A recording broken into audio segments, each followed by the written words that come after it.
fast. Are you sure you got your forehead out? I didn't say that, bro. That's what you said. I'm staying out of this conversation. Have you stepped in? Don't do that, man.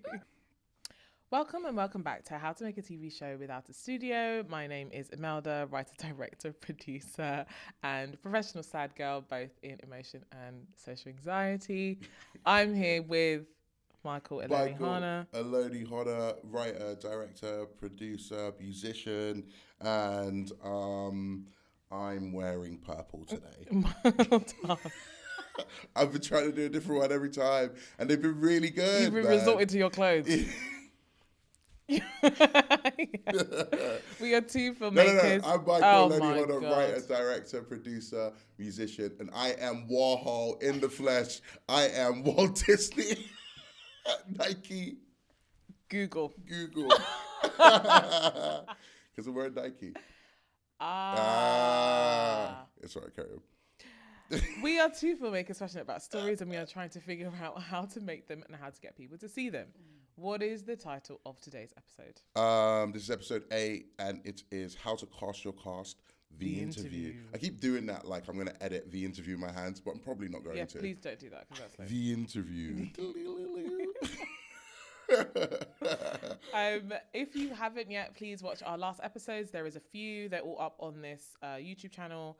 We would appreciate you guys to follow along, subscribe, if you like our vibe, do the whole 9. Links are below for the Kickstarter. Yeah. Links are below for the Kickstarter. And yeah, we appreciate you guys being here. Give us a disclaimer.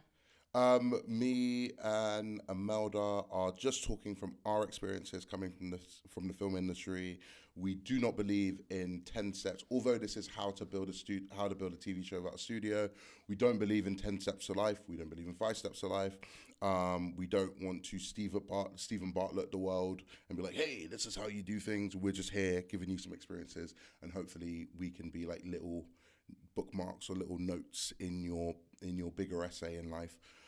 So we are human beings who will make mistakes and sometimes say things that you don't agree with, and that's okay, because you might do things that we don't agree with. That's all right. That's good. Yeah. Well done, mate. Good? Yeah. Yeah. It's sad that you keep mentioning Stephen Bartlett, though. Well, do you know what? We're not Stephen Bartlett. It's like, maybe not here. Maybe not just Stephen Bartlett, but all of them. All of them. Like, because it's just like 10 steps to life is bollocks, isn't it? It's like, it's not smart to be like, here are the 10 steps to make a film, because it might not work. Do you know what I mean? People say, go to the BFI. Lord. And apply and you'll get it, and lots of people don't. So I can't be like, that's the definite way to get film. You've got to just take it and use it as part of your journey. Don't use it as a Bible. It's not gonna work. Stephen Bartlett. We are here with the most amazing and most wonderful human being, a beautiful friend of ours, Grace Saif. Woo! Grace Saif trained at RADA. Her work in theatre, like Ballet Shoes for the National Theatre, Sea Creatures for Hampstead Theatre, Athena for Yard Theatre, The Prime of Miss Jean Brodie, is that right? Yeah. For Donmar Theatre, Mary Stewart for Almeida Theatre, When You Cure Me, A Bitter Herb, Blues for an Alabama Sky, Macbeth, and Girls and Dolls at RADA. Her TV credits include Anansi Boys for Amazon and 13 Reasons Why, seasons 3 and 4 for Netflix. Her voice work includes Elden Ring. Why are you so sorry. This is all my fault. Please, you're doing it's really nice. Her voice work includes Elden Ring from Software, Xenoblade Chronicles 3 for Monolith Soft, Alan Wake 2, Remedy Entertainment, World of Warcraft, Battle for Azeroth by Blizzard, Wonder Blocks for Blue Zoo and CBeebies, and Halfway for Sable Labs and Audible. Yeah. Woo! Written by us. That was written by us, yes. That's man. And Grace, you've done a lot. You've done, that's like... Stacked. It makes me look really good. Stacked on the theatre, Wrapped, mate. Stacked on the theatre, and Amazon show, a Netflix show. I know. And all of the games that all the nerds like. My throat is sore. She's got all the nerdy games. Oh, man. The queen of the nerdy games.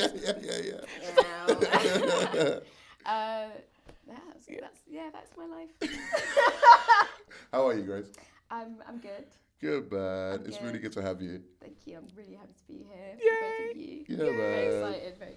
It's easier when you're doing it with a friend, and we love you so Yes. much, and so it's gonna be a great Yeah, great and you're gonna conversation. put up with me for I've spent 3 minutes trying to figure out how to orientate myself on the sofa, and when you watch this back, it's just gonna be like. So like a cut of every place. You know that interview with that guy who ends up on like a BBC interview and he's in the wrong interview. Oh yeah.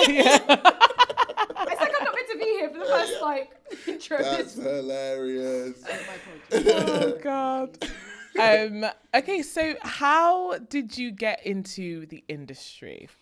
Yes, how did I get into the industry? So I started with taking drama at school with like a lot of people, and through kind of studies and stuff, my teachers kind of encouraged me to kind of look into more programs. So I did a short summer course at the National Youth Theatre.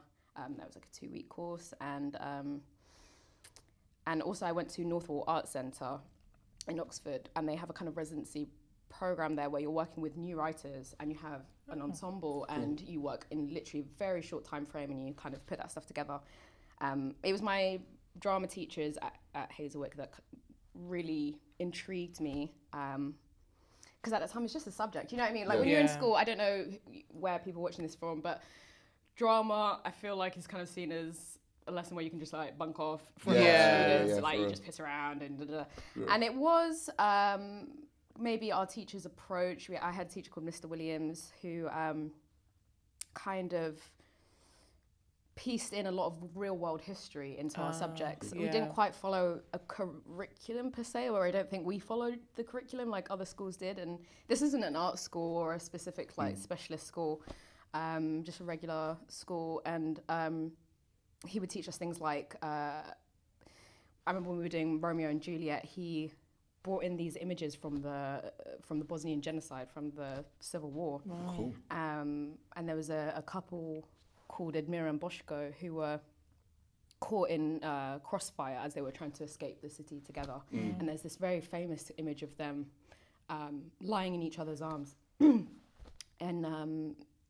And so when we then went and revisited Romeo and Juliet, there was the understanding that you, because they were on different sides of that Civil War, and so it basically contextualized things, even if something feels very, very far away from us, like Shakespeare for students who are 12, 13, it's not quite, maybe it's a bit boring or it's just quite abstract. And I think the lesson that they gave me was, this might seem so out of reach and really far away, but the stakes are real to someone somewhere. And I kind of held that in the back of my mind, and we did that with everything, like our school productions. Like I remember we did Billy Elliot the musical, but like learning about Thatcherism and learning about the social economic situation of Northeast England in the 80s. So we weren't just ever just simply doing a performance. Teachers always kind of turned it into a kind of educational opportunity, maybe. I love and it's that. not in a kind of, I don't know if dogmatic's the right word, but not in a beating us over the head kind of way, or purposely with a kind of agenda. It was more just making us curious about the world and how that relates to the piece that we're doing. But anyway, by the time I got to sixth form, I wasn't really sure if I was going to go into drama, and my drama teacher, Gemma Grubb, shout out to Gemma, told me to go to a drama school, which I'd never heard of. I don't know why. Growing up, I loved TV. I watched so much TV and so much film. Like I was like literally that kid in front of the TV from 5 a.m. to 11 p.m. Literally like us. Literally like, I mean, my mum was working full time. Full time. So I was just me and that TV. But I just didn't think actors came from anywhere. I thought they just were beings on the TV. You know what I mean? When you're a kid, you don't really think someone trains and goes and does that, and it's a job, and they say cut, and they have a life outside. I was just like, that's them. Hello everyone, sorry to stop the video. We are here to talk to you about my favorite breakfast cereal, Haute. No, I'm joking. The Kickstarter is out. The Kickstarter is out right now. Please share that. Please share that with your friends, share that with your family. Go down to Kickstarter right now. All the links are in the bio and everything there. Description box. In the description box. Please go and do that. Follow us on our TikToks, on our socials and all that. And please... At Haute-honnah. And please help us get to our goal. You know, we're really trying to make this full TV show, and you can help us. You can help us make 6 absolute episodes, which will be phenomenal. So yeah, please subscribe. Please subscribe, and please donate go to the Kickstarter and donate. Let's do please donate. And please donate. Oh, please donate. Please donate. Let's have that one in. Yeah, that's cool.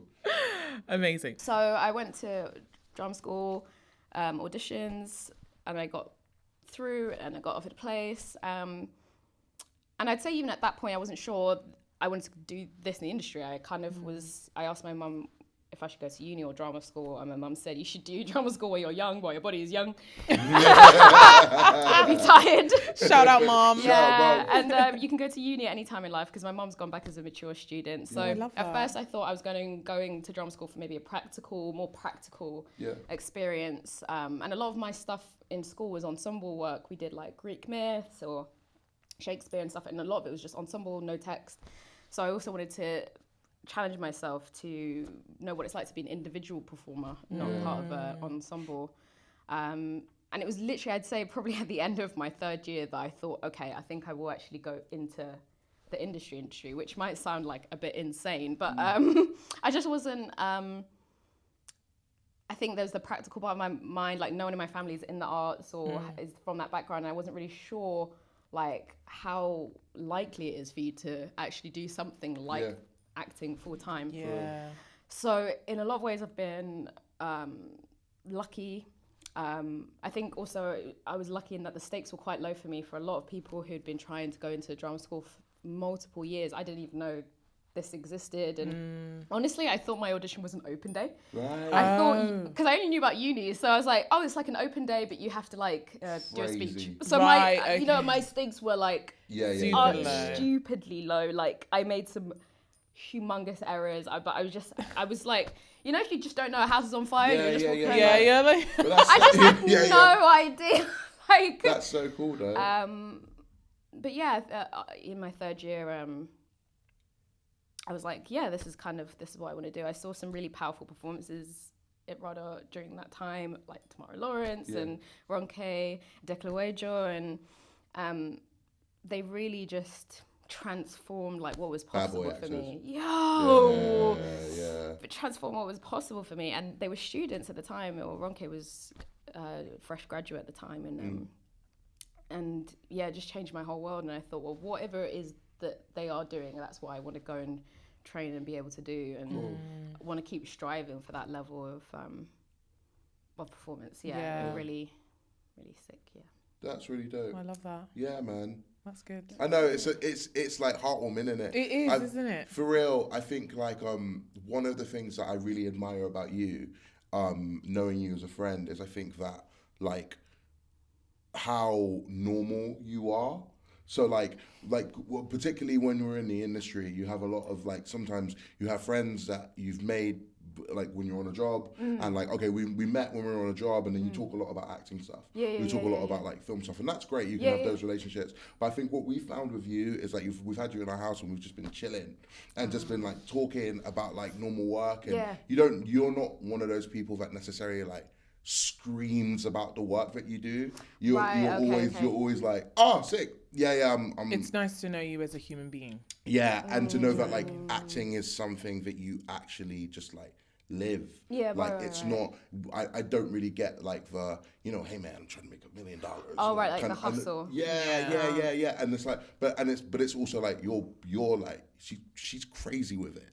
Like, do you know what I mean? I would say like Grace is one of my favorite actresses. Like she's like crazy with it. But like, so like, no, legit. Like, she's crazy. But you know what I mean? You know, like when you see Michael Jackson dance and you're like, fuck.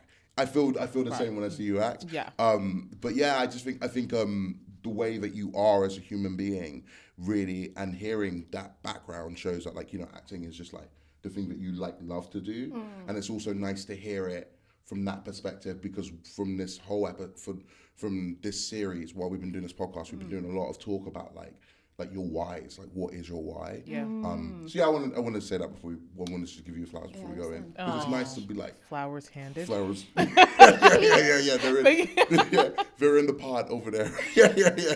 No, I really appreciate that. That's very, very kind. No worries, man.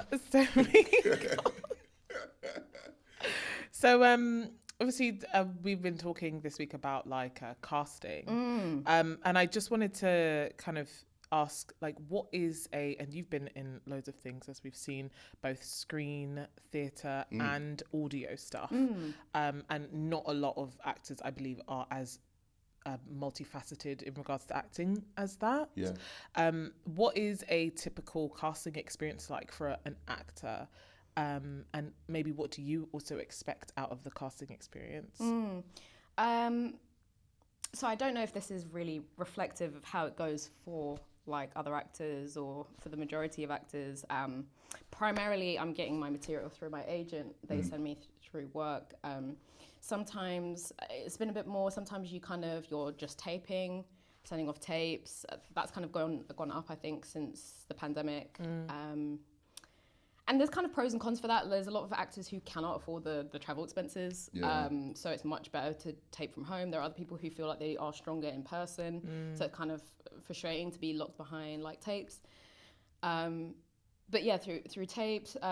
Sometimes I go for an in-person meeting, but like I said, I just don't think that's happening as much anymore. And for games, I do a lot of tapes. There's not there are maybe slightly more auditions in person, actually, in the booth, but primarily I'm getting that material through my agent. I know that there's Spotlight directory for open castings, but yeah, that's my main experience of the casting process. And sometimes there's several stages for callbacks. There was one piece that that I don't know if I could. Okay. No, but there's a few stages to it. A few stages to it, and the last, I think there were 4 callbacks, and the last one was on a Zoom audition with the actor because they were based in a different country. I don't know why I said this because it's not like I signed an NDA. No, I don't think I signed an NDA. It's out. Okay. But they were in Tokyo, so they were very, very far ahead of us and behind us, and that was a lot. There was a lot of process. It's a lot of hours of your, time to prepare, I think, thoroughly for that kind of stuff, which, it's an interesting thing. The cast, like that kind of process, the amount of work that you're doing is almost the majority of it is when you're not being paid to work. Like in terms of workload, like I could. There was a tape that I sent in for a game, and I maybe spent 8 to 10 hours on it, which I know some voice actors are going, you dummy, why you spending that long? But it just took the time that it took, So most of the work that you're doing isn't actually when you're on set and being paid to do it. I think that's an interesting side to this thing. What do you prefer? Do you prefer like in-person stuff, or do you prefer like I'll do the tape or I'll do the recording and then I'll send it off and then I can just leave? That's a tough one because I feel like I prefer tapes. My agents prefer I do person. I just feel like the thing I don't mind either process, but I feel what's hard about in-person auditions is that you'll have this kind of very like, how did you get here? Central Line is so hot, isn't it?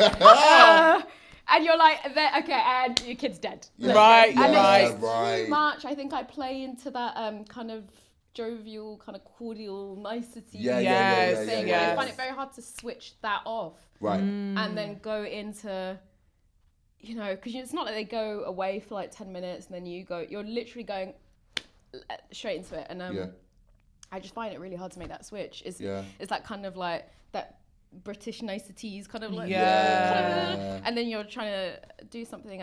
I find that you can just eliminate that when you're doing tapes at home, and you can obviously go it as many times as you need to, but maybe that's one of the problems about tapes, that you do it so many times, it becomes static, and you can't respond to feedback and change. Because I think the biggest part of an audition is that they're seeing how much you can change it, right? Not just how well your initial take on the material is. They're trying to see how well do you respond to a note, or how many ways can you interpret this. I think there's merit in both, but for that part, maybe I prefer tapes. That's really interesting, Maybe because I'm I a bit think control freak, but I don't know. I think no, because I feel like I would like general meetings as a writer. 100%. I'm always like, get this in person, because I can't do the Zoom thing. And obviously now that we're trying to build this TV show, everything's been via Zoom. We'll get you on a Zoom, Google Meet actually. We'll get you. Get you on a G Meet. Because Zoom is jarring. But I mean, Zoom is so dead. You know, unfortunately, like I zoom the least. You know, it's a G Meet or a Microsoft Teams, and I hate Teams, but I do Microsoft Teams for a part-time work, but whatever. Teams is so stressful. But so everything's via like, you know, a Google Meet. Yeah, but then all our auditions were auditions were in person. Our callbacks were in person. Our callbacks were in person, but then it was an initial tape, and I think for ease, it's just made things so much easier and instant. For real. But I think when it comes to like general meetings and stuff, maybe when I'm putting my best foot forward, I think it's really funny that you were talking about like the politeness that the sort of fakeness that you have to like turn on. Whereas I feel like for me, I'm anxious actually more about the things that are out of my control, like the technical difficulties that could possibly happen, or whether I'm in a meeting before the person. And I'm like, oh God, how am I coming here? Am I breaking up? Is it slow? Is there all of that is, and they're like, tell me about your work, and I'm like, but then when it's in person, I feel like I can pretend for an hour. I can pretend I can be like, but then I think I'm not auditioning for anything. I'm just sort of like putting my best, pretend I'm doing the politeness the whole way through. And I know I'm going in, I'm going to be polite for an hour, and then I'm going to crash afterwards. Do you know what I mean? I think that's really interesting, because you're both kind of talking about how you can control the environment the best, in the best way possible. So you're going, there's less factors to think about if I'm just in front of you, and there's more factors to think about if I'm in front of you. Just enjoy one. But no, it's so interesting. Which was just stressful for me. It's so interesting, but that's it, because that kind of like makes me want to ask, like, when you're going for an audition, how much do you think about like the director or like the story as a whole? Are you just like, I'm here for the character and that's it, or do you think about the bigger world of the film or television or theatre show or game? Regardless. Or audio story. Yeah. You know, you've done them all, you know, so. So is that a kind of question of like, what do I take into priority, or is it more like a preparation? Just what you take into priority. Like, do you think if an audition came to your step today, would you just be thinking about the text, or do you start thinking about like the director or what they want? Or right. It's hard. It depends on how much time you get. Yeah. Because you can get an audition from 2 weeks ahead up to, you know, like the night before. Yeah. I've seen people a couple of hours before. Crazy. So if I had all the time in the world, I'm trying to gather as much information about it from every angle as possible. So I'm looking at the director, I'm looking at the work that they do, trying to kind of pick up what their kind of taste or style is from that. Yeah. I'm looking at the material. If I'm getting sent sides, I try and see if it's adapted from anything. I try and find the original material and try and read outside of that. I've had an audition for something where my character's actually invented for the show, so I went and read the book, and I was like, and where are they? In the end. No, but I think it's like if it was like up on a wall, you know, you've got lots of spiraling out parts. Just there's so many things that could give you ideas, I think, for the audition. That's why I do it anyway. In terms of material, I'm trying to prepare the material as much as possible, but I think the character stuff helps in case you are asked to kind of go off maybe the tracks of the text itself. Like I haven't done this in a very long time, but I know some directors do a lot of improvisation. Right. Yeah. For me to say that word, I actually don't like that word. It's so about to bad. gag. It's actually it's so bad because that is a necessary blood lifeline of the performance. You can spontaneously. So you just die, go. I actually cannot take. You're in a restaurant and you ordered fried chicken, but it gave you a vegan burger. Actually, I go. I could burst into tears actually in an improv class. I have at drama schools. It was like my least favorite subject. So I know people say you're not meant to. You don't have to be funny. Yeah. Everyone's expecting you to do something funny. Well, improv is so Doesn't connected matter. to comedy, isn't it? Yeah, It's so much, and I think, do you know what's really funny? I'm maybe I didn't act, but I did go to drama club when I was in primary school. Yeah, man. And that was my acting career. And I struggled with improv as well because of the anxiety of like, it's like, oh my God, what am I supposed to? And you're saying something. I'm acting it with someone, and they're saying something to me, and I'm like, where's this? I can do this line really well. But if you're telling me to make something up, I'm now thinking about all of the things that are possible. They're looking at me, you're expecting something. I'm having to respond to you, and then what can I say? And then it's maybe that's why I'm a writer. Well, because I'm like, these are the lines. Which is mental, because I guess like from doing drama as a kid and then doing drama in uni and then becoming a director, whenever I was asked to improv, because I was just like a class clown, I was like, yeah, fine, whatever. But I think it's the same thing that you're saying, like, make people laugh. I'm like, okay, cool, yeah, joke, I'll figure out a joke. You are like, I'll do a joke right now. I see sometimes when we're having conversations, I can see him going, where's the joke? And then he's like, it's terrible, but it's like, it's how my brain's wired. Too much of a people pleaser. Please love me. I think I was like asked to do something in a marketing thing where it's like, just make her laugh, and I just was like, I actually can't do that. I actually cannot do that. I'm the most unfunny person that I know, and that we're just gonna be it's gonna be crickets. That is so funny. I'll just make her laugh. I can't do that. I felt so bad as well because it felt like I was rejecting her. Yeah. But it was just like I can't do that. I can't do that. But I think to go out, were you asking if I don't have the time, then I do focus on the text and I go break it down as you would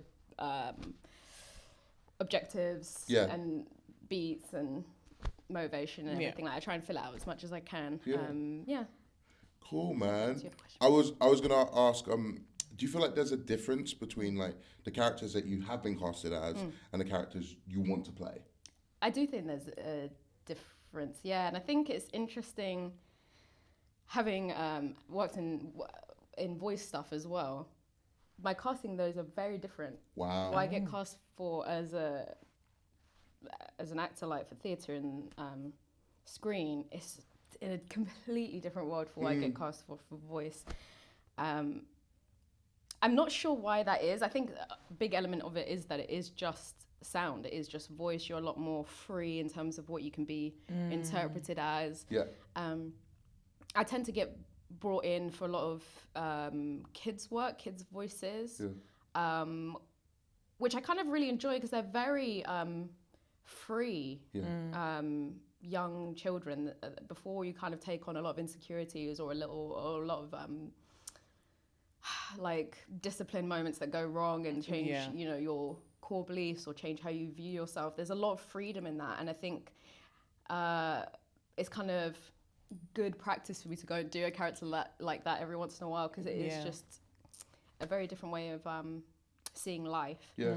But at the same time, I play adults as well, but so many different genres, whether it's sci-fi, fantasy, historical, educational, and they're usually characters with a lot of agency, a lot of front-footedness, and whether it's like Manana or whether it's like Jarben, they are. I don't know quite. I can't put my finger on what it is about those characters exactly. And with TV and theatre, I am often cast young as well because I know you can't see. I'm 5'1". I'm 5'1". I'm a small babe. I'm 5'3" with these reasons. Yeah. You're the same size as Kim Kardashian. Oh, for Don't God's say sake. Whenever Imelda's like, 5'1", and because I never knew that Kim Kardashian was 5'1". For God's So whenever sake. anyone's like to me, I've said this like 4 times this week because I'm like at work and stuff. People will be like, "Oh, how old are you?" She's 5'1", I don't feel bro. like she's 5'1". No, Is it she 5'1"? doesn't. 5'1"? She's I think 5'1" or 5'2", something like that. Bro, Is it? yeah, Wow. man. You Yeah. and Kimmy Cakes. She's I don't know. Imelda Staunton is like 4'12". No, really. I don't know. Actually, no, I don't know why I did that to Imelda. Sorry. Sorry, Imelda, if you're listening. Imelda Staunton's 5'4", guys. Come on, man. She's But she's very small. So I think from far away in an auditorium, Yeah. you might perceive that I'm a teenager. Right, Yes, okay. yes, yes, So, yes. That is a child. Yeah. So I think I get. I it's an interesting because it's either young or it's. I don't know how best to describe this genre other than like cop adjacent, Okay. fed adjacent. Okay. So like for example, in the same working year, I played like a 14, 15-year-old in ballet shoes. Yeah. Right. And then Rosie was a 32-year-old mum. Oh, is But in it? the same casting year, you know what I mean? Oh, yeah, yeah. And this happens quite regularly. I'm playing like, 16-year-old and then someone a lot older, then back to 60. So it's very Yeah. it's very interesting. But I think the biggest thing that stands out to me about my TV and theatre casting is the class aspect to it, Oh. Okay. which is that I don't often get sent working class characters, Ah. which is interesting to me because I am working class. Yeah, yeah. And I have friends who, like, we've grown up, have very similar upbringing. Yeah. Like, I was born in Manchester. I grew up in Hume and Gorton. For people in Manny, you know that those Lancashire places. Slander. Northwest. And then I moved to South London. I spent the majority of my formative childhood in South London. I live in Patmore Estate. Shout out Patmore.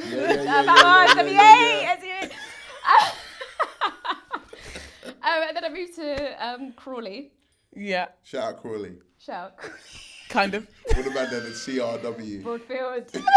I don't even And know if what's it's interesting CRW. is that in all the places that I live, you know what I mean, Gorton, Hume, Patmore, Yeah. Broadfield, for the people who know those places, Yeah. you know what I'm saying? Yeah. We know what it is. You know what it is. Yeah. And no, I'm often playing upper class or middle class, and I think they're often what we deem like colorblind, Right. Oh, okay. which is a very interesting subject. I would love to know what you guys think of colorblind. But Yeah. how I often interpret is that the character is written white. Yeah, of course. And they are just kind of open to who auditions for it. And I just feel like in voice, I've been given much more like East African work specifically. My mum's Kenyan. Yeah. My dad's Yemen. Sorry, that's not funny about Yemen. I think that's something as I was saying Yemen. Big up Yemen. Big up Yemen. My mum's Big Kenyan. up Yemen, big up Kenya. Big up Sierra Leone, big up Congo. Oh my Yeah, god. Yeah. Is that 5 minutes? I've already scored. Yeah, no, you're good, That's man, good. you're That's good. So yeah, I'm Kenyan and Yemeni. I grew up with my mum, so I'm much more in touch with my Kenyan side. Yeah. But I'll even get casting for that stuff. Yeah, It's yeah. not that I haven't ever, but I think it's maybe once Right. in TV and film, maybe once, maybe twice. Yeah. They were interesting. Yeah. Some of it was my fault. Some of it wasn't my fault. But that was interesting stuff. Whereas I feel like the game side of it is much more. It's just much more colourful. It's a lot more experimental. It's a lot more bold. A lot more. I think it's brave. Yeah. There's just much more diversity in roles that I'm being offered for voice work. Yeah. And I think maybe the visual is a big part of that. Yeah. But I don't know what sets me apart from my friends who've grown up in a very similar way in South London to me, and we have completely different castings. They'll be going up for stuff that's set in London, what they call urban. Yeah. Urban, whatever. Yeah. But yeah, I don't find that I go up for that much. But Interesting. do you go first? I don't know. Are you going to respond to that? I was, yeah. I would maybe it's like I don't know. When I look at you, if you were to walk into my office and be like, can you put me in something? I maybe would, you don't strike me as, I don't know. Tory. As a Tory. You don't strike me as a Tory. Yeah. Thank you. It's not giving Boris. Yeah. No, but It's I not think, giving Kemi. do you know what I think? Do you know what I think? Yeah. I don't know. I think you although you've moved around a lot, you have London sensibilities. Yeah, 100%. I can hear slight African dialect in the way that you speak. Yeah. But also, so I don't know. But then also, what I was gonna say is that, like, obviously. But then also, you don't have that typical London black girl look or sound. You, I don't see you with the 30-inch bust down with the slicked hair and they're kind of portrayed as. Do you know what I mean? And this is the diversity that we're talking about in regards to work. Well, yeah, because I was going to say that obviously there is we've been talking a lot about there being a specific way to write and produce and distribute black work. And so firstly, you have to figure out for ourselves how we define black work. How I define black work really and truly is work that has been like written, produced, directed and distributed by black people, and is writing characters that are from some form of the diaspora and trying to represent that in some way. So that's how I really understand black work. But I do understand that we have lots of corporations and organizations that have, like, you know, their diverse work, or they've got like the work that they're putting out at the moment where they go, no, this is the BBC's version of our diverse work or whatever. So I think in those projects, I think that there is a particular genre that Black Britishness lies in, and the genre that Black Britishness is, it's very kind of two-dimensional. And I think also, like, it's really interesting because me and Imeldha have been talking about like halfway, and the experiences were halfway that we had. We were treated like we had been writing for like 50 years. Like, choice of cast, being able to be like, we think Grace would be amazing for this, or being able to be like, oh, we'd like this person, like being able to be in the room and talk to the director, who was phenomenal. Shout out Holly Redaway. Yes, shout out Holly Redaway, actually big time. Yeah, big up Holly, love Holly. The best. Yeah, man. But like, genuinely, like, I think we had, do you not think we were given such a great opportunity? We were able to write however we wanted. The majority of our characters were black. And everyone, like, what we wanted to be black was black. We were going, we want them from this country. We want this, we want these accents. And you wouldn't get that in film. And I think sometimes when you're just talking about it lightly and you go, you know, it's white supremacy. Yeah, like, I think it can sound really, like fluffy. But I think that there's definitely a way in which, like, the imagery of black people, like, I think there's a way that black people are supposed to look on film. If that makes sense, without sounding like Malcolm X. But I think there's, like, because of the people that are making stuff, I feel like they're like, we kind of want our projects to kind of look like this and this when it comes to Black Britishness. And I think that's maybe a limitation. Yeah. Well, definitely definitely a limitation. Yes, yeah. I mean, first of all, I just want to apologize. I did burp earlier. But you're good, if you're just listening to this, I'm really sorry. I didn't mean that. That was just, like, it just kind of one of those escape from your throat. But it's an interesting one because I've actually never, I mean, I don't have any childhood, like, kind of like home videos, so I can't completely, like, confirm this. I have one somewhere, but I don't believe I ever had a very strong South London accent to begin with. So these kind of like indicators that we look for like authenticity. It's interesting. It's like what you say. It's very confined. It's very limited. Even though we know, like, that's not true. We know that there's range to it. We know this. We know this.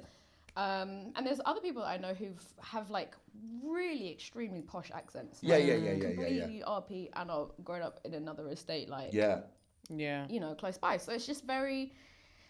And there's so many interesting, that's a whole different tangent. There's so many interesting factors into why we speak the way we speak and how we pick up accents. Like, for example, for me, a lot of the majority of my time, my free time, I was listening to TV and playing films. Yes. So who was I hearing the most, and who was I kind of speaking out loud to the most? It wasn't often other people. Yeah. So your accent, I feel like some people experience this phenomenon with their kids, where they were letting their kids watch what was it?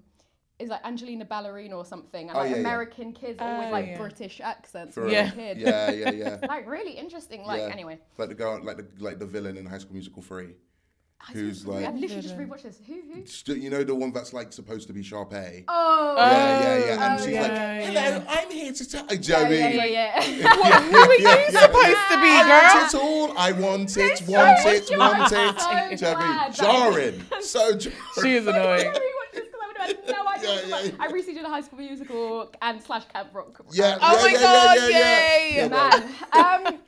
Music's in my soul. No, honestly, I actually forgot Camp Rock 2 existed. I think I actually had never watched it. I've never watched it. No, I was getting grilled by her. I used to force my brother and sister to sing it with me, all of Camp Rock 2. So it was like, all right, come on, guys, let's go. Wouldn't change a thing. On 1, 2, 3. But I just feel like the main issue is that we're, how companies and theatres take on initiatives to, diversify, whatever.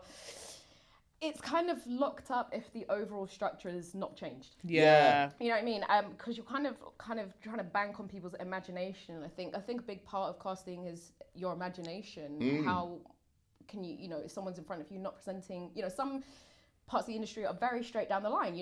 People are cast specifically because they've seen something you've done before and they want that exact same thing. And there are actors that make a lifelong career out of playing that thing that they know they're good for. For real. And it doesn't mean that they can't play something else, but that's what they're playing. And in terms of when I'm in front of someone, when I'm doing that little chatty niceties, and maybe I'm kind of mimicking you now a little bit. And that's if that's the only bit of me that they see, do they think that's me? Well, I was gonna say that like maybe it's less to do with how you look and less to do with what we write. It's more to do with what they accept. So it's their stories, which is why at the beginning I was like, the emphasis of Black stories. It's for me, it needs to be. We've had this conversation a lot where me and Imeldha have been like what's a Black British film? Do you know what I mean? What's something that has been written, directed, produced, and distributed by a Black British person? And I think it's a really good exercise to do because I think once you get to that point, you kind of go, maybe there's none, or maybe they're like short films. Do you know what I mean? That haven't been funded by bigger things. But I do think that like maybe it's got less to do with like you as an individual, what you look like or what you sound like. It's more to do like, can they fit you in this box? Because I was also going to say like, I'm really interested in the stories, maybe because I lived this experience, but like, the people that like, that lived in London at some point, but then lived somewhere else, or the people that have come from certain different areas of the country. The regional thing, but not just like, oh, I'm from Scotland, but the kids that have like moved around, and maybe that's just because I had that. Like I was born in Southgate, lived in Enfield, and then moved to Preston, and like that was a completely different experience, and my understanding of my Blackness was warped. It was changed. It was stilted. And then when I moved back to London, and now I'm in West London, and me and Imeldha meet in St. Charles College, shout out St. Charles, like that was a completely different experience in West London, where we're going from like being one of like 4 Black people in a school to then being one of like hundreds. Yeah, I mean, like it was a mental thing. And I think that's there is an evident like there's evident like idiosyncrasies and dynamics within that, and then I write those in characters. So then I'm going, oh man, like let's take something from Hume, and let's take something from Crawley, and then let's take something from this, and then also you add the elements of then like oh, my parents are from Congo, or my parents are from Sierra Leone, or my mum's from Kenya. You know what I mean? And like those things are what I think makes characters like three-dimensional, but you don't necessarily get those stories. Do you know what I mean? You don't even get them simply from like right now we get a lot of Nigerian stories told through a lens of how we want that Nigerian story to kind of be set. Like I think there's been an acceptance of like the Jamaican story and the Nigerian story. Right. Yes, yeah. But like I think when you then go to other places, like, oh, I'm from Mozambique, people are like, who? Do they have jollof rice? Do you know what I mean? Because I don't know if we're going to be able to do it. Episodes are out every Monday and Thursday, so please put the notification bells on for new episodes. We have special guests on Thursdays and we have lovely chats on Mondays. Yeah. Please. Mondays and Thursdays. Mondays and Thursdays. Thank you so much. Thank you so much. But, so funny. yeah, no, I think that leads us quite nicely onto my next question, which is like, have you faced any limitations in the casting process? This is an interesting one. I wanted to say I don't think so. Yeah. I think I'm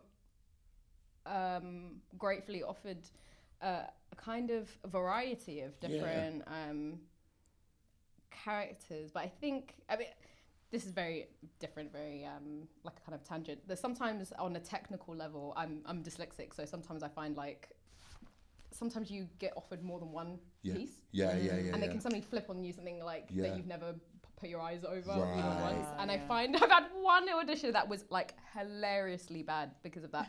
But that was just a little tangent out there. But that's actually really good to know, because I know that I've done that in the past where I've been like, hey, and maybe this one as well. So it's good to know that, where it's like, you know what I mean? Like, we're profusely apologising to you afterwards. They were like, sorry, that was really not good of us to do. And you know it's gone bad when they're apologising. No, I think the limitations that I experienced are kind of my fault. I can't lie. I was really kind of talking to my agents about the kind of work that I wanted to do. I was talking to them about this kind of colourblind casting box that I'm finding myself in. And another tangent, I'm really bad at saying thought process. But I find colourblind casting difficult to understand because there's no one alive that doesn't come from somewhere. Talk about it, bro. As in, like, you'd have to be maybe born in like the International Space Station, but then you're still from the yeah. So the idea that you can write a character that anyone from any background could play and it wouldn't change anything at all about them, I just find really strange. And you kind of end up in these sounds weird, like bollocks. You end up in these really strange situations. Like for example, I was playing a character who the character is not black, was changed to black, and in the time frame that we were in, we're like, this is actually insane to be here and living this life and going to school, and because it was the 1930s. And I was like, and my character's getting in a lot of trouble at school, and they're like, maybe your character's just really naughty. Your character's really naughty.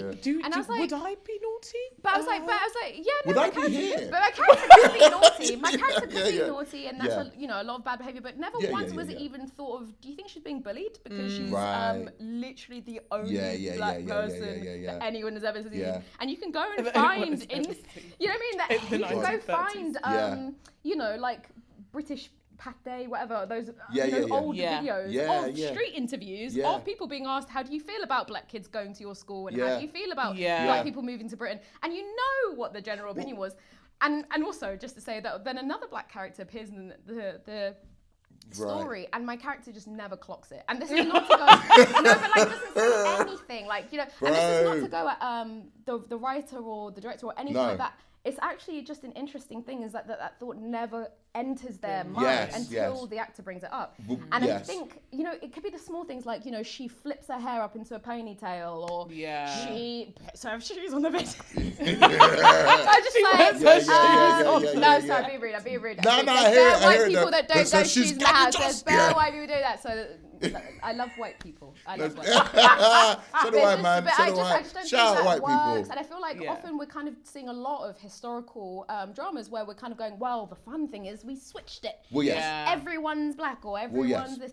And and I know that there is a space for that. I understand, and I actually don't have a problem with it, whatever.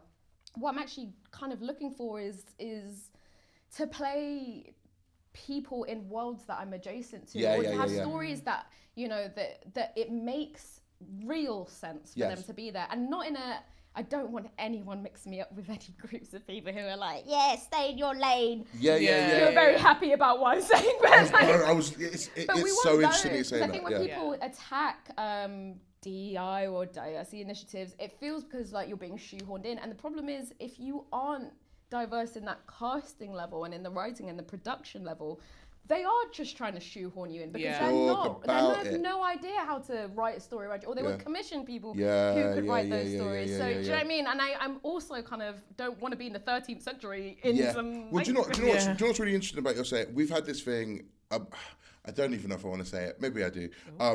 We've talked about this a lot, and I've got a really small gripe with a very big movie, and so Wicked. Right? Love Wicked. I love Wicked. Do you know what's so funny? Is that I lecture part-time. Yeah. And we had this huge back and forth about this, what he's about to say. Okay. And it was so intense that I wrote it into a lecture for MA students. Because I was like, this needs to be discussed. Now massive. Like, this is a huge conversation. Yeah. But now, massive disclaimer before people try and clip it or and try and turn it into something that it isn't. We're talking about the complexity of colorblind casting. Yeah. I love Wicked. Spoilers ahead, I think. Yeah. If you haven't seen it, brother, like the new movie's coming out, bro. Like, come on, like get quick. And also it's it's in the West End right now and has been on there for 20 years. Yeah. But just like in case no one's seen spoiler, it or knows the story. Spoiler for the people that live on the rock. Oh no, Grace. No, I literally. I love Wicked. I played Fiyero in secondary school. Fucking love it. I love musicals. I love it. When Cynthia Erivo was casted as Elphaba, I was like, bro, like powerhouse. I love Cynthia Erivo. Great singer. Awesome. Watched the movie. Loved the movie. Movie was phenomenal. The issue that I had was that we had this massive conversation about Elphaba being black. So there was hold on. Before you go there was a lot of sort of contextual conversations outside of Cynthia Erivo's casting. Yeah. Because there were people saying that, Elphaba is black. Yeah. And her green skin is simply a metaphor for the black skin. Yeah. Or for the black person or black female experience. Black female experience. There was conversations that Cynthia Erivo was having about having micro braids and things like that. So and informing that to the character. There is an element of a blackness that Elphaba sort of has, which I'm like could be phenomenal. Yeah, could be great. Elphaba could be a black person within the story of Wicked. The color blinding thing. They always make these mistakes. They make these really small mistakes. If Elphaba is a black woman, dark-skinned black woman that looks like Cynthia Erivo, and the only reason why her skin is green is because her mum drank a her dad drank the elixir. Her dad drank an elixir that then when he then had sex with her mum, that then ended up making a green baby that still looks like and has the biology of her mother, who is a dark-skinned black woman. Yeah. So in the movie, Elphaba's mom is a dark-skinned black woman. But Elphaba's dad is played by Jeff Goldblum. So how would Jeff Goldblum and this dark-skinned black woman create Cynthia Erivo? Now this is a problem. This is actually a problem. I don't know. Because what I mean? Because what's her name? Nessa Rose, her sister, is a light-skinned mixed woman. Which makes and her sense. sister is Cynthia Erivo. And this is the same thing. Like I see this all the time. Netflix does this a lot, where it's like, oh, we had this black boy, and he has 2 black parents, and then you go back, you know, every like episode 8 is always the flashback episode, and when they're a baby, they're light skinned, and it's like, guys, like, how have we done that? And I don't think that people are doing it on purpose. I think they're doing it because of I think there is an ignorance there. I think they actually don't know what people look like. Exactly, because I think this colorblindness is a really safe way of going, we're including people, and I think, cool, all right, we're including people, but if we're then saying, like, we are in Wicked, we're including people's cultures and we're including where we come from, like, then, like, cast Jamie Foxx. Yeah, I think it was the Jeff Goldblum casting. Unfortunately, Elphaba's dad needed to have been dark skinned for us to get on board with the fact that Cynthia Erivo was Cynthia Erivo's character, and having the micro braids and and being, you know, black and green are sort of metaphors, and then this sort of liminal understanding of each other. And I think that it was either, which solely for Elphaba could maybe make sense as Elphaba solely in the character. Yeah. You then put her in the world, it then becomes a little bit more. Particularly if Jeff Goldblum is her dad. But then you feel like that guy that's going, actually, if a man was, you know what I mean? You feel like that person. But it is like, I mean, actually, his dad wouldn't be Jeff Goldblum. His dad would be Denzel Washington or something like that. Do you get what I'm saying? But I feel like this is the problem dating back to Fresh Prince and Mike. Yeah. Like, and all these turns up and you're like, the swapping out. The same. Okay. When Nikki was born, it was like, now wait a minute. I was like, hold on. But I mean, to be fair, I feel like, you know, from that side of things, I'm sure people, you know, like, I think the African American gene pool is a lot more diverse. Of course. So I think there's a workarounds and there's like understanding there. But I don't think our casting directors are doing it for those reasons. No, I don't think they're going, maybe, you know, anyone can look the Eve gene, and everyone can. Sometimes it's just a bit. I think that interesting is it's consistent. I often consistently find casting kind of doesn't line up and make sense. I mean, sometimes it's not that much better for white people either. You're like, these people, you know, and you're working with a limited pool and all these kinds of things. But or even just culture, I think sometimes where it's like, if it's an Italian and an Italian's going, this is not bit, or even Emilia Perez is a very good example of that, where they were saying that everyone that was in Emilia Perez no one was Mexican. But I think it was like one actor was Mexican, and everyone else was a French director, and there was a lot of someone was from Puerto Rico, someone else was from Venezuela. Yeah, and they're going, and we're talking directly about the social economic issues within Mexico, but then we've got a vast amount of people that don't necessarily understand. Connect maybe with the Mexican issue. The closest person I think is Selena Gomez. Was that right? No. Oh, okay. Well, Selena Gomez is like second generation. Yeah. Well, yeah. Anyway, but yeah, I think again. But also, I don't think she's second generation Mexican. I think she's second generation something else. What? Yeah. But I think again, it's this idea that, like, you know, A-listers and casting comes before like logic and story, and like I think that's also a problem. Yeah. And I think that sometimes cultures and societies that people really don't appreciate, like black Britishness or like certain African cultures or other cultures, they just get the bottom of the barrel shit. Because you have enough money for R&R, but then you don't do it to understand like what someone else's dad should look like, or do you know what I mean? And I think that stuff is weird. Sorry, I realised I went on a massive tangent and actually never answered your question, which was... what was it was, is there... Have you faced any limitations? Limitations, yes, and I'm so sorry. No, that's fine. This is great. So the limitations, I had that big conversation about colourblind casting with my agent, and I kind of wanted to be able to audition for stuff that's close to my own culture. But I'm a big dummy because, like a lot of people born here, I don't speak my mother tongue. Right. But then... But no, it's and it's not specifically for getting, you know, just work here. I think there's a really interesting world that I would like to explore more and be kind of involve myself more in, which is kind of this like diasporic network. Like for example, there's a film that's really, really good. It is on Netflix. I believe it's called Soul Boy. I think it was Ginger Inc. Productions. It's a film filmed in Nairobi. Okay. Oh, cool. And it's an hour long. It's a really tight story. I just think it's really, really good. And when you see that kind of storytelling and like what's possible, like there's another film that I really like, which is City of God, and those kind of like worlds, you know what I mean, that you can't make that work here. And so I was like, well, I want to go there, like make that work. Obviously Yemen's a different story. We're under siege and famine, not famine, starvation. There's so many things going on in that country, and I really just, you know, I don't know even really what to say, but it would be great if, you know, I could go there one day, see my family there one day. But I can go to Kenya, and all my family is there in Kenya, and there's so many stories that I want to tell. And there came an opportunity where I was offered something based in Nairobi, and it was Kenyan. And I looked at the material, and I felt like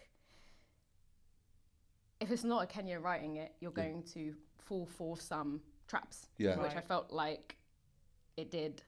And I didn't feel comfortable with that material. And in other situations, I remember I did an audition for, I think, what ended up being The Boy Who Harnessed the Wind. Okay. I did the worst audition of my life. Oh, no. It's a self-tape, so I'm glad I didn't embarrass myself in person. But sometimes I am offered that work and I don't take it because one, it really heavily depends on who this story is meant to be telling the story of. And I think we've had this conversation before. We have, Because if you're people of mixed heritage, there's often a lot of, I think, important critique and examination and analysis of who gets what roles and why, which, you know, like, for example, if I was, you know, both my parents were Kenyan, and I was watching someone who's meant to be a law, my tribe is law, I'm gonna be like, if I squint, like, I'm gonna say, well, that girl looks maybe more Swahili, or maybe she looks maybe more Ethiopian, or Eritrean, or something. Because we know our culture, we know ourselves. So if I was meant to be playing a law, even as much as I want to take that role myself, and I want to represent my people, and I love my people, and I love my culture, and I really do love being law, but it's not gonna make sense. You know what I'm saying? If the character is someone who's just in Nairobi, or someone who's just in Siaya or Kisumu, or someone who's there, and that isn't a pivotal part of their story, I would feel comfortable to do that piece. But if it is something where you know both of the characters' parents are meant to be law, I can't see the I'm now looking at that more than I'm looking at the story or the you know what I mean. And I think this is hard because I think people of mixed heritage will answer this question differently for themselves. You know what I mean? Like, I know people who are like, well, this is my culture and I'm going to play it, and there's nothing you can say about it, and I am who I am, and it's none of your business. And I also support those people as well. It's just really how I feel I could best do my job. I wouldn't be able to stop thinking about it. You know what I'm saying? And so I think one of the things that I could do to take one of those limitations of myself is learning Swahili, is learning the law, is learning Arabic, though I have tried that, guys. That is. But I also think I think it's really admirable hearing that. I think me and Imeldha have a lot of those conversations about, like, particularly when you feel like you're a little bit of an outlier in your own culture, and you have people that are so like you know, like I can kind of speak Creole, but my Creole is bent. Do you know what I mean? So I try not to speak Creole. You know what I mean? Imeldha doesn't like to speak Lingala. I don't know why you throw me in there. Yeah. Speak it right now. Speak right now.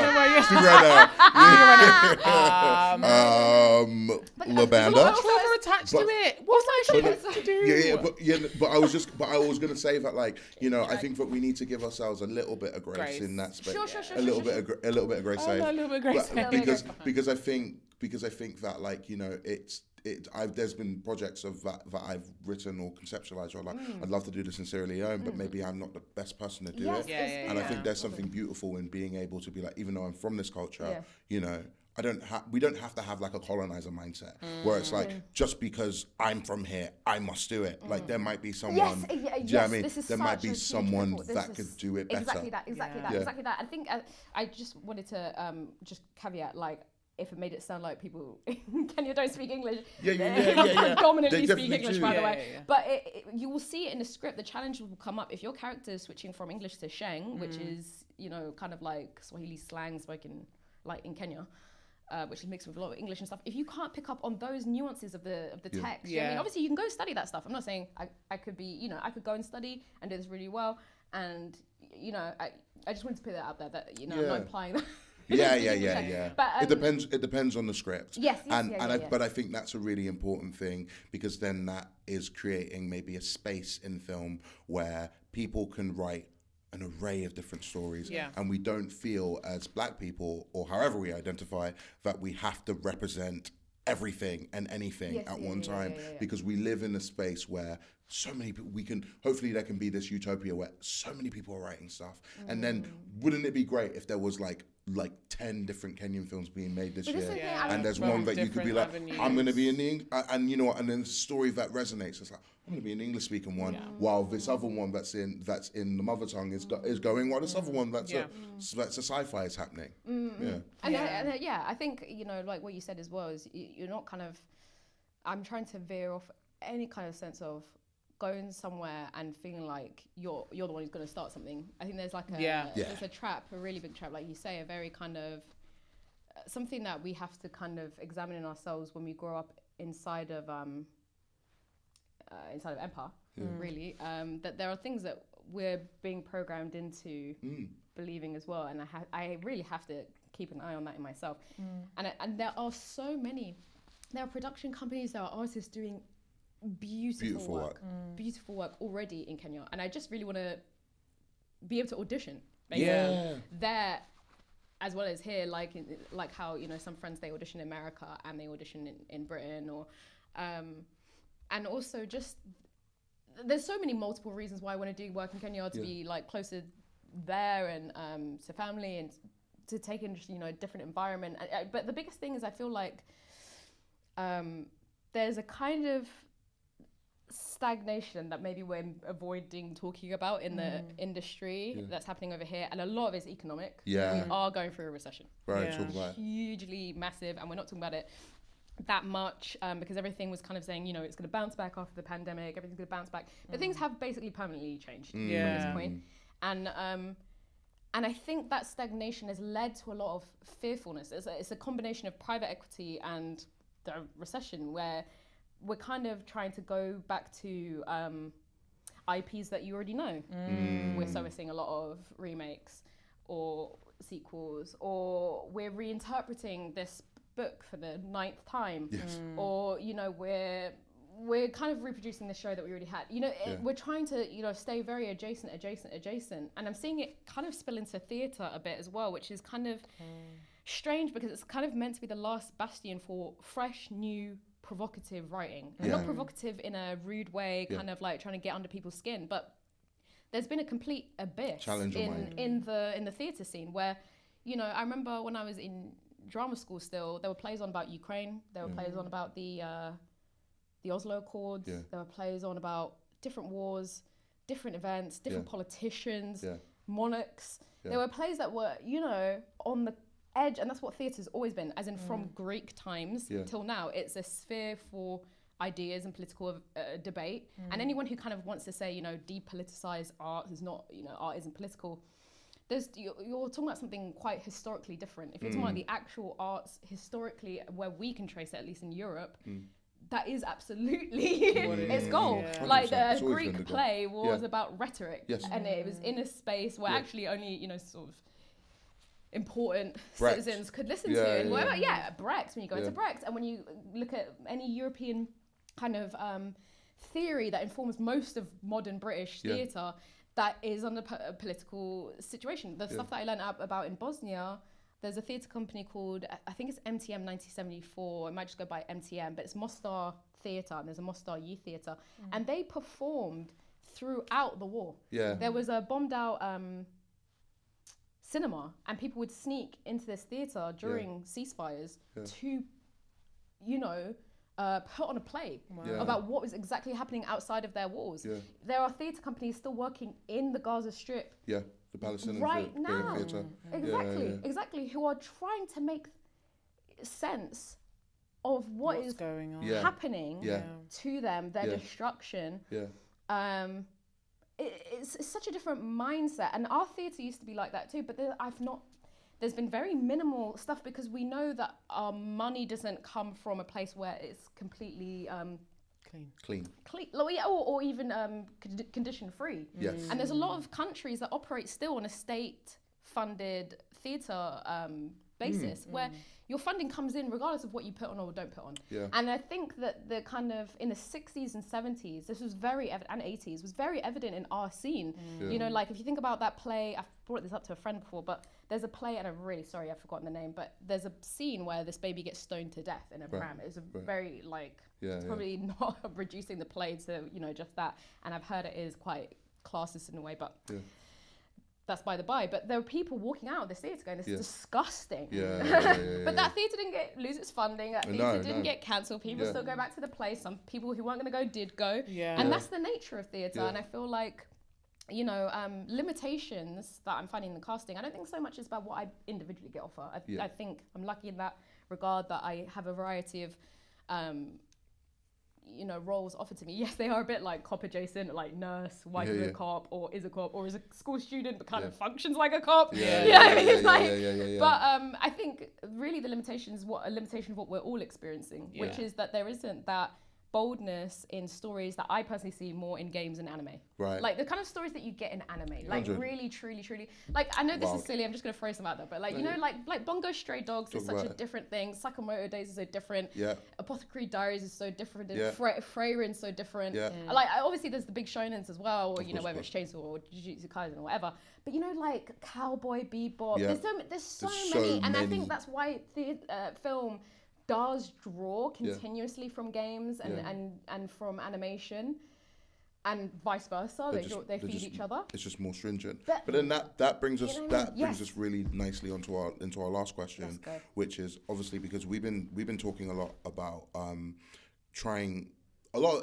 I think firstly very eloquently said, and I mean, I agree, like massively, because I think that we are seeing an economic crisis. We're seeing a complete different change in politics. We're seeing actual strip of our freedoms and our rights and our freedom to speak or our freedom to protest. We're seeing a change in the world that we're living in, and I think that on a small scale, on a big scale, Imeldha and I are making a direct decision to operate outside of those structures, and we're trying to do that by we see a lot of issues with how the structure of television is being made at the moment, and we're trying to do something different by making projects in a way that doesn't necessarily have to hold to all of those limitations. And we would love to know, in your opinion, because we are making a TV show without a studio, how do you make a TV show without a studio, Grace? You tell me. You know, I really just, I don't really at all know how to go about these things. I'm a bit of a lowly actor. But I know that I have an appetite for it. You know, like I'm you know, there's a lot of fantastic creators, storytellers, artists all over the streaming platforms that I love watching them. I love going consuming their work. The problem is that the YouTube experience is almost kind of, you know, impossible at this point. In terms of like the watching experience, you're getting so many different ad breaks, and like now if you pause the screen, you get like an extra ad while you're It's kind of taking away from the watching experience. So I find it hard for like long format artists and stuff like that. There are like, you know, artist-owned platforms, like Nebula's the only one that comes to mind, but I know there's way more than that. I'm there. I'm ready to be on those new platforms. I'm ready to like go and support them directly, whether it's Patreon, all these kind of things. The main problem is that I get there and they're not there. Like, you know, my favorite creators that I go and watch, they're not on those other platforms. And so I have to kind of stick to YouTube or TikTok, whatever it is, to engage with them. And there is like, I know there was someone in, I can't remember which country in Africa, but he was also looking at opening a streaming platform that's kind of similar to Netflix, but is kind of more local productions. And you have like, I don't know if it's Showcase in South Africa, Showcase Max, something Max, Show Max. But you can't get any of that here. Like you can't actually stream, you can't get onto that app or stream from here. So I really am feeling the drought. You know what I mean? And I feel like it's really filled by the gaming world. I love games. I love the games that I've been able to be a part of. I can't play my own games because I'm so bad. Like I literally couldn't find my own character in Elden Ring because I just kept dying and killing. So I had to, anyway.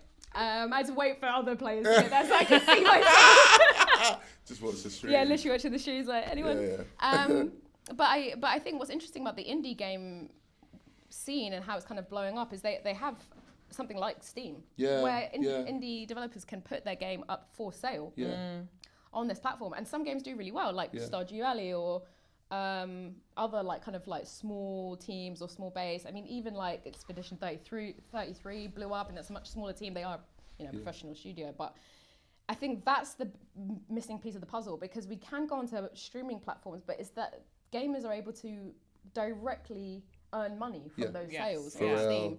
They don't have to go through another party. And I don't know how TV and film can overcome monetize this part. If we had something that worked like Steam, where you can go buy rent off the thing, that is not having to go through the big three, and not the anime big three, but you know, it has to go through Amazon or Netflix, or and it can be pulled at any time. Pulled at any time, like you're in the middle of watching something, and I just will never forgive. Like was it 1895 or 1899? It was like the follow-up to Dark on Netflix. Oh yeah.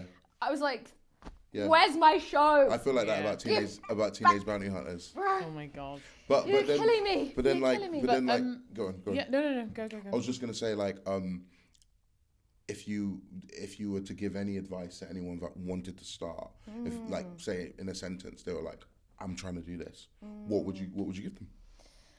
I'm kind of on this journey myself, to be honest. Maybe I can't give advice to other people because I have not done anything that I can advise you on. But at the moment, I'm trying to hone like my skills for, you know, illustration, or whether it's music or illustration or storytelling and writing. I don't consider myself. I don't consider myself a writer, and then everyone goes, everyone says that. Start writing. That's how you be a writer. So okay, I don't write, but I am trying to get into that world, and I feel like.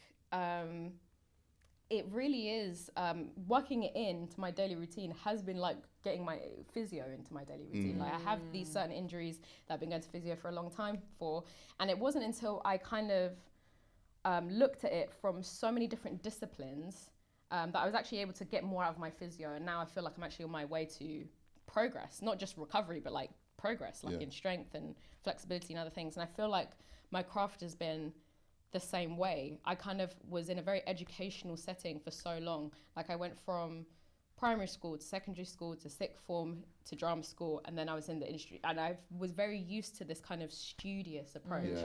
Always taking so many notes, being very studious, trying to learn as much as I can, and not enough time cultivating myself and my interests, my genuine interests that I would do if I was, you know, left alone to do whatever. And so that's what I've been doing. I've been reading and watching material specific to like what I want to explore. So like for me, that's historical stuff in Kenya, like historical aspects to like my own tribe, but also other tribes. I'm very interested in indigenous people. So I've been kind of, when I say indigenous people, that's such a, you know, very big term and big bracket. What I'm trying to say is that I'm very interested in people that are somewhere between an agrarian and a nomadic lifestyle. This group of people, which is the majority of people actually, by the way, like majority of people in the world, as in live rural lives. Right, not agrarian, nomadic, but as in most of the people live much more in contact with nature, the natural, that kind of world. And I'm very interested in it because I'm only one generation removed from that. So my mum and the way my mum grew up has nothing in common with the way that I grew up. And I'm very interested in what city life has done to me mentally, physically, health-wise. Not necessarily a bad way. It's not necessarily a bad thing. I'm just very interested in, had I been born in Kenya, in the village where my mum was born, would I be any different from who I am now? What I'm very interested in that difference of lifestyle and the difference in approach. We are hurtling further and further towards a city-dominant planet. Most people will be living in cities by 2050. Like Kenya right now, it's like a 70-30 split. 30% of people live in the city, 70% of people live rurally, and that's literally going to flip on its head. You know, they're predicting. What does that mean for our cities? What does that mean for our countrysides? Who now owns our countrysides? Monsanto. You know, but it's a, you know, and it's a centuries long way of life that's being broken. But even before that, you know, so I'm going it very, you know, nerdy into the details of what, but I'm looking at something very, very specific, and I think it's good to start with something very, very specific, and then I watch something that's kind of the opposite of that, and I see how these two worlds marry, because I'm so interested in that. Like, I'm so interested in the way that sci-fi collides with reality, or fantasy collides with reality. I love stories based around like that, like whether it's Studio Ghibli or, you know, anime in general. You know what I mean? Like, there's this much more fluid understanding of, and your work reflects that specifically as well. Like, do you know what I mean? I think you explore that stuff as well, and we talk about that a lot. Like, we're very nerdy with it. We like that kind of stuff. So. But I think that's really dope.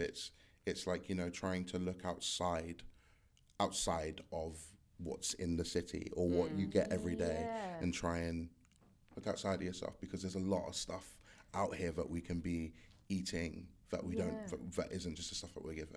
I think that's sick, Grace. Amazing. I did okay. You did really great, man. Thank you guys so much for tuning in. Thank you guys. We'll be back next week with more videos. Yes. So follow along. Please donate to our Kickstarter. Yes. And we will see you guys really, really soon. Really, really soon. Yeah. Amazing. Oh my gosh. Oh God.